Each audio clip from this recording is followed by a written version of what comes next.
Salam sejahtera bagi kita semua. Kami dari kelompok 6 kelas B Departemen Matematika Universitas Diponegoro akan mempresentasikan tentang identitas nasional. Berikut adalah anggota kelompok kami: Neza Zevira Septiani, Christian Abdul Syaji, Kevin Octavianus Hasujugan Omtusugu, Fatimah Koirunisa Nur Mutmainah, Nur Laili Mardiah, Meta Kumari, dan Farel Ahmad Sudrajat.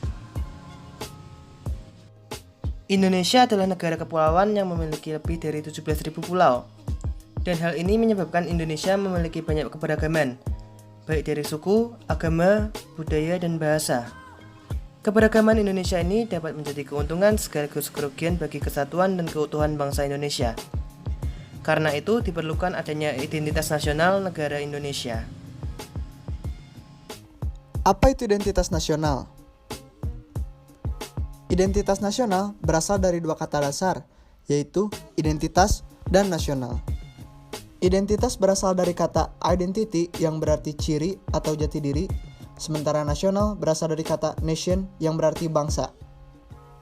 Dari kedua pengertian tersebut, maka dapat disimpulkan bahwa identitas nasional merupakan suatu penanda atau jati diri suatu bangsa yang dapat membedakan ciri khasnya dengan bangsa lain. Lalu, apa saja bentuk dari identitas nasional? Menurut Undang-Undang Dasar Negara Republik Indonesia tahun 1945 pada bab 15, pasal 35, 36A, 36B, dan 36C, bendera negara Indonesia, bahasa negara, dan lambang negara, serta lagu kebangsaan merupakan identitas nasional bagi negara bangsa Indonesia. Bendera negara Indonesia berwarna merah dan putih. Kedua warna tersebut memiliki arti. Merah berarti berani yang melambangkan tubuh manusia, putih berarti suci yang melambangkan jiwa manusia. Keduanya saling melengkapi dan menyempurnakan Indonesia. Bahasa Indonesia merupakan bahasa persatuan karena telah diikrarkan oleh para pemuda pada Kongres Pemuda II.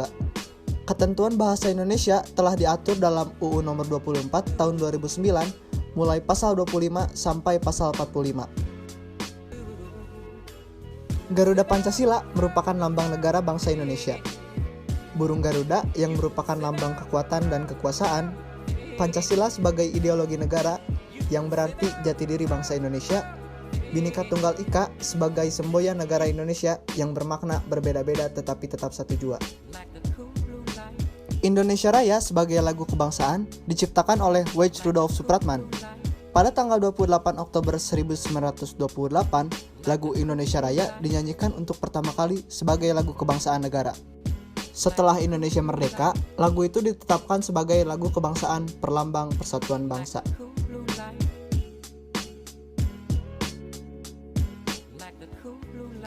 Selanjutnya saya akan menjelaskan tentang unsur-unsur identitas nasional.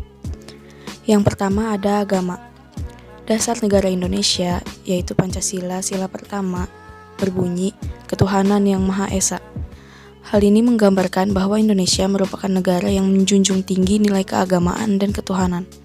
Keanekaragaman ini menjadi ciri khas bangsa Indonesia yang menerapkan penerapan Pancasila dan Bhinneka Tunggal Ika, di mana di sana dicantumkan bahwa walaupun berbeda-beda, tetapi tetap satu jua.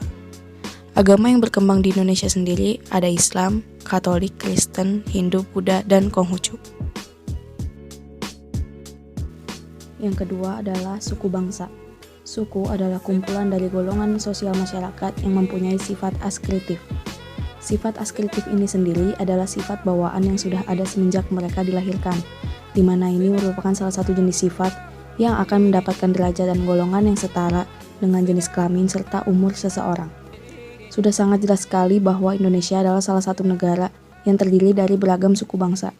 Contohnya ada suku Sunda, suku Batak, suku Betawi, suku Dayak, dan masih banyak suku lainnya. Yang ketiga adalah seni dan kebudayaan. Kebudayaan adalah kemampuan manusia sebagai makhluk sosial yang berisi tentang model atau perangkat pengetahuan secara kolektif yang digunakan untuk mendukung kehidupan manusia itu sendiri. Ada banyak keberagaman seni dan budaya yang ada di Indonesia yang secara harfiah membentuk identitas dari nasionalisme Indonesia. Keberagaman jenis budaya ini seharusnya menjadi sebuah pengetahuan dan kekayaan tersendiri yang dimiliki oleh bangsa Indonesia. Yang terakhir adalah bahasa. Bahasa merupakan simbol atau lambang secara arbitrer atau verbal. Pembentuk bahasa dilakukan berdasarkan unsur-unsur bunyi ucapan manusia. Bahasa digunakan sebagai sarana komunikasi antar manusia satu dengan lainnya.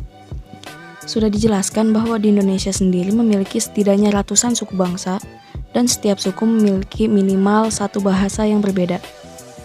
Beberapa contoh bahasa yang sering digunakan adalah bahasa Jawa, bahasa Sunda, bahasa Minang atau bahasa Padang, dan bahasa Medan atau bahasa Batak. Tetapi bahasa yang digunakan di lingkup nasional adalah bahasa Indonesia.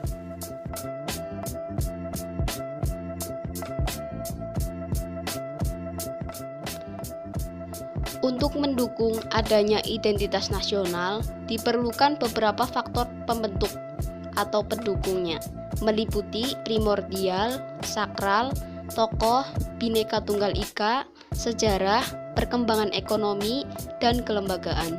Yang pertama ada primordial.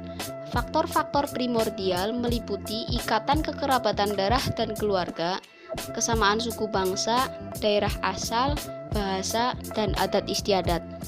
Yang kedua sakral. Faktor sakral dapat berupa kesamaan agama yang dianut masyarakat atau ideologi yang diakui oleh masyarakat yang bersangkutan. Yang ketiga ada tokoh. Tokoh di sini maksudnya kepemimpinan dari para tokoh yang disegani dan dihormati oleh masyarakat. Pemimpin dianggap sebagai penyambung aspirasi rakyat, pemersatu rakyat, dan simbol persatuan bangsa yang bersangkutan. Yang keempat, Bhinneka Tunggal Ika. Bhinneka Tunggal Ika merupakan semboyan negara kita Indonesia, yang berarti berbeda-beda tetapi tetap satu juga. Hal ini tentu menjadi faktor pembentuk identitas nasional, karena dengan adanya semboyan Bhinneka Tunggal Ika akan menjadikan negara kita sebagai negara kesatuan. Kelima ada sejarah. Sejarah tentu saja menjadi pembentuk identitas nasional, karena dengan sejarah kita bisa melahirkan solidaritas dan menciptakan tekad bersama. Keenam ada perkembangan ekonomi. Dengan perkembangan ekonomi, tentu saja akan melahirkan spesialisasi pekerjaan dan profesi sesuai dengan kebutuhan masyarakat. Yang ketujuh ada kelembagaan. Faktor lain yang berperan dalam mempersatukan bangsa adalah lembaga-lembaga pemerintah dan politik, seperti birokrasi, angkatan bersenjata, dan partai politik. Faktor-faktor penghambat identitas nasional. Yang pertama, kondisi Indonesia yang heterogen dan wilayah yang berkepulauan mengakibatkan besarnya kemungkinan ancaman dan gangguan, baik yang berasal dari dalam negeri maupun luar negeri. Yang kedua, pembangunan yang tidak merata menimbulkan rasa ketidakpuasan dan iri terhadap satu dengan yang lain. Yang ketiga, adanya gerakan separatisme, demonstrasi, dan unjuk rasa. Yang keempat, adanya paham etnosentrisme, yaitu pandangan bahwa budaya lain lebih rendah daripada budaya sendiri. Contoh identitas nasional. 1. Memiliki bendera yang melambangkan bangsa Indonesia yaitu bendera merah putih. 2. Memiliki semboyan Bhinneka Tunggal Ika. Ketiga, Pancasila sebagai lambang negara Indonesia. Keempat, mempunyai lagu kebangsaan yaitu Indonesia Raya. Kelima, memiliki konsep wawasan Nusantara. Yang terakhir yaitu kesimpulan. Identitas nasional merupakan ciri khas yang membentuk kepribadian bangsa yang dapat membedakan Indonesia dengan bangsa lainnya. Dalam identitas nasional terdapat berbagai macam unsur, bentuk, faktor pendorong, dan juga faktor penghambat yang dapat memengaruhi di dalamnya. Oleh karena itu, kita sebaiknya mewujudkan cita-cita bangsa dengan rasa nasionalisme di dalam hati. Jadi, identitas nasional itu dapat kita wujudkan bersama untuk tujuan bersama. Sekian presentasi dari kelompok kami. Atas perhatiannya kami ucapkan terima kasih.